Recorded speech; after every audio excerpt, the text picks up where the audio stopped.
as Ukrainian soldiers wrap up their training on Leopard 2 tanks in Spain and in Germany before using them on the battlefield.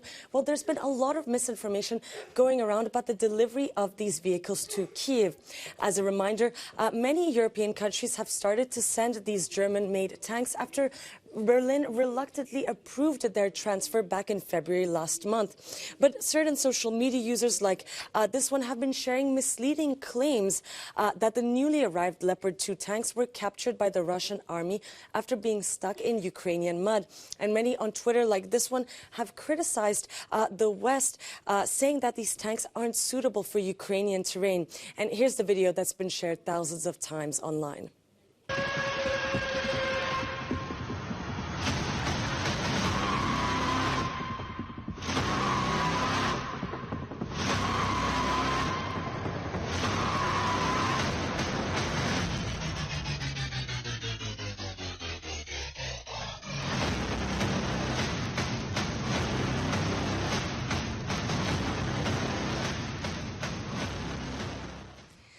So here in the Cube, we decided to take a closer look at these posts. The first thing that we did is take this screen capture from the video, and we did a reverse image search. And we found the original video on Instagram. It was posted in April 2022. So that's long before the West even agreed on sending Leopard 2s to Ukraine, which only happened last month. And it was posted by the Wartofta Tank Company, which is part of the Skaraborgs Regiment of the Swedish Armed Forces. And the team's primary goal is to train soldiers in ground combat and internationally and locally.